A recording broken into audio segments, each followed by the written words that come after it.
back to the channel. So we are driving, we're in, I guess, Virginia right now. We're heading down to North Carolina to pick up a Haybine for this season. It's a John Deere, of course. What model is it? 820, I believe, something like that. Anyways, you'll see it. Probably won't do a whole lot of videoing. We're gonna try to get a time lapse of putting it on the trailer and loading up and everything, and then we'll show you probably once we get it home and stuff. But yeah, that's about all for now.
Got it down creeping.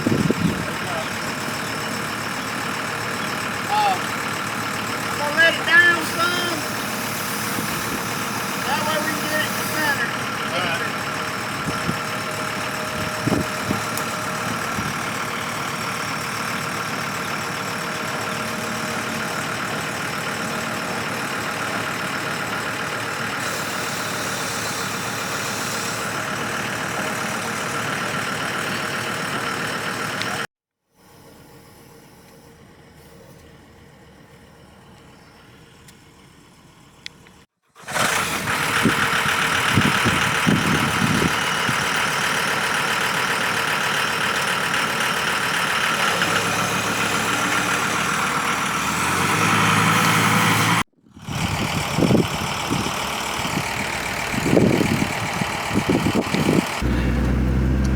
It's 12 o'clock, later than we expected.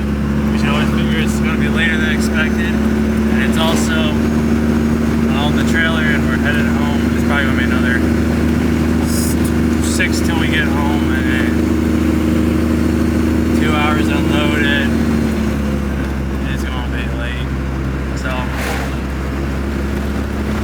then we got another piece of crap on the back.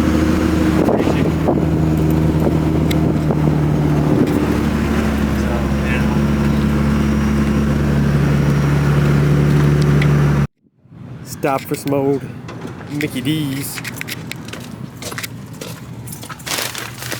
Oh yeah. Alright folks, we got it back here. We're gonna go ahead and get it unloaded.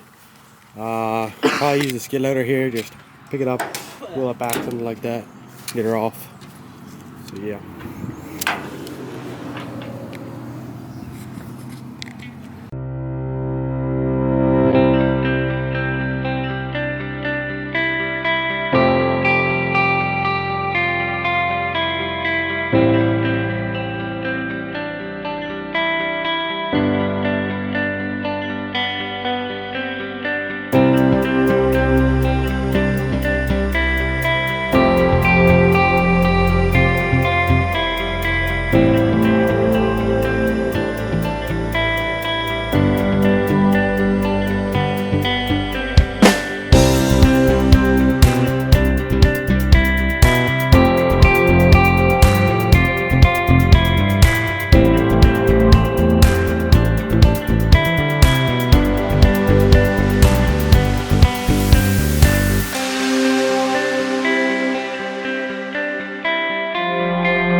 Alrighty folks, so we did get the good old Haybine home. Took us probably what, like 12 hours, if not more, to get down there and get it loaded back. Probably more than that. Took us like all day.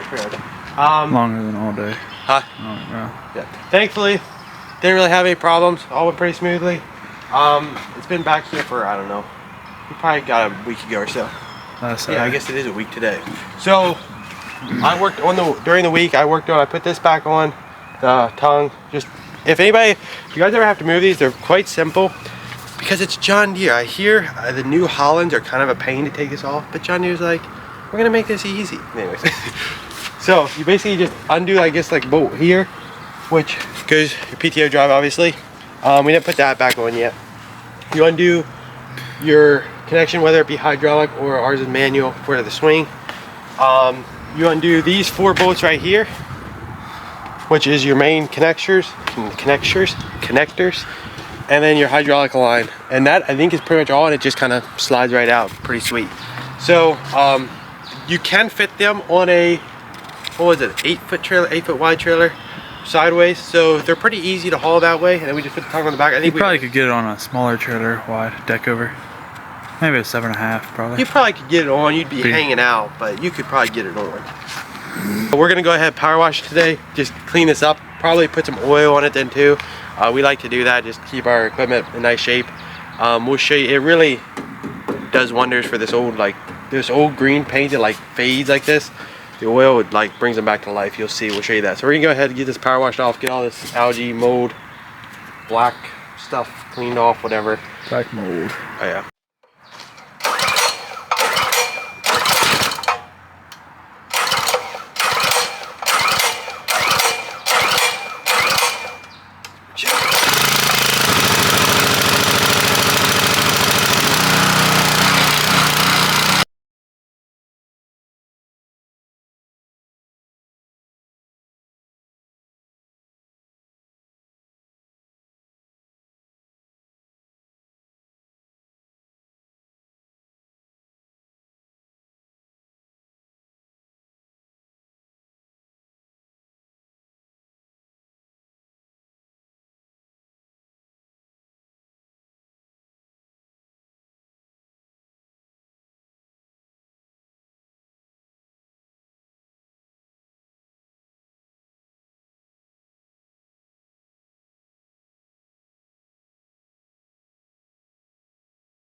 So he got most of this all pressure washed here. It looks pretty nice, actually looks really nice here.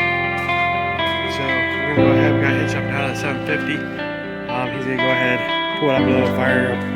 We still gotta put oil on this then. I don't know if we get that done today or not.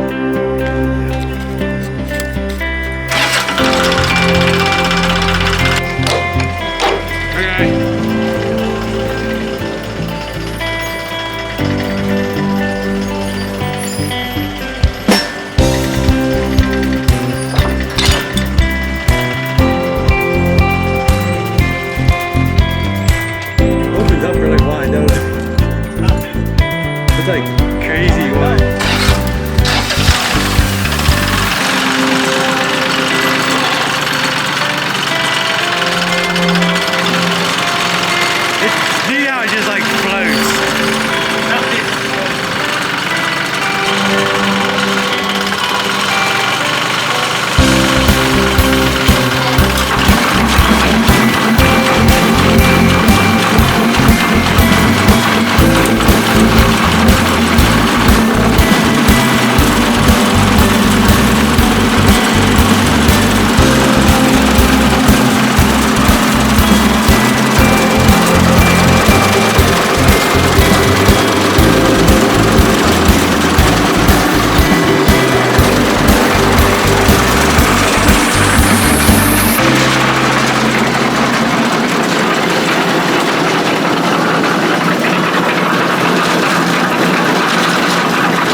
Alright, so this is why we like the oil. Number one, it just protects, but also it helps shine up this stuff. And we just use old motor oil.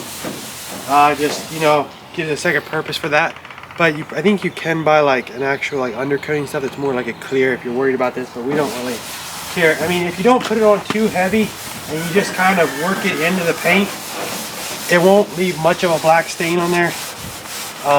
And then you can see how this stuff is that nice green color. It actually looks like John Deere green, and this is like that faded out color. So you just kind of work that in, and it leaves you a really nice finish on there. It also helps protect it from the rust. And you can see the more you work this in, the less of a black stain it lets. You just kind of work it out across the surface. We did get this spray gun, as you might have seen in our other videos, for, what do we do that for? Undercoating, I guess, the vehicle. But you can get this spray gun. I forget what we got, maybe like Amazon or something. I forget how much it was, but basically pour your oil in there, put it in here. You can squirt this on. I don't typically like to squirt it necessarily like on the sheet metal area. I more use a rag for that.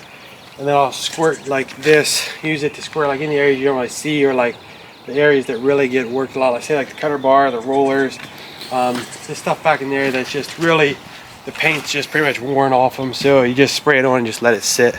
But the sheet metal and the stuff that you actually see that you want to look nice, I more use the rag and work it in, make it look a lot nicer. So we're gonna go ahead and do this, and then we'll show you it after we're pretty much finished, I guess. So also you can use like, just like say like spray can WD-40. That's like just, I just sprayed some on there. And that would be pretty clear for you and let a nice finish.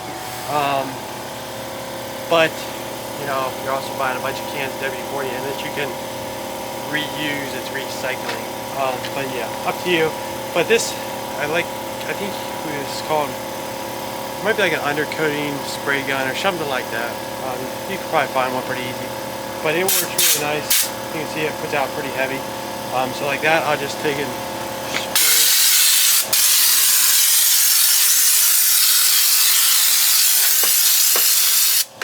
you just kind of coat it, and it will kind of spread out on its own once you get it over here.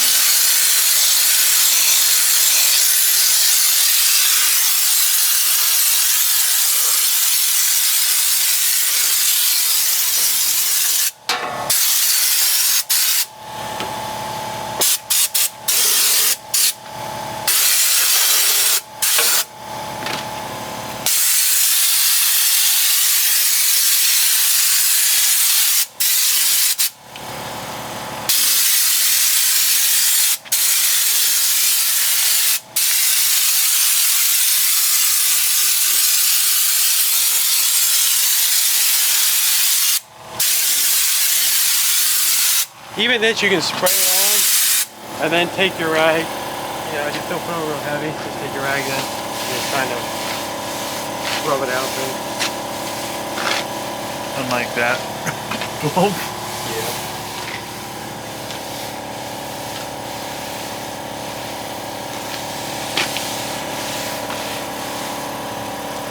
But it does give it a nice finish. I mean, it kind of looks like a nice, like, I mean, it's oil finished, obviously, but if you like that, you like it. If you don't, you don't, I guess.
Alright, so this did come with an extra cutter bar.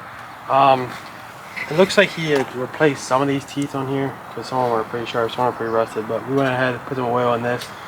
He said he liked to keep this in here. I don't think this is really what this tube's designed for. Maybe it is. I don't know.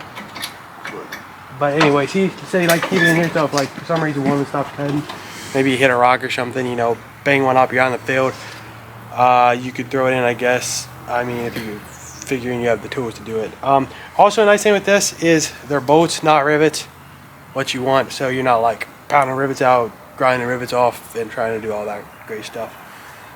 So yeah.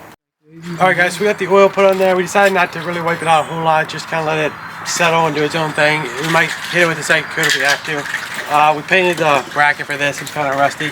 So, got that. Very nice. And that's probably going to be the end for this video. Thanks for watching. Make sure you guys stay tuned to the channel to see this thing in action here, probably in about a month or so. Yeah, thanks for watching.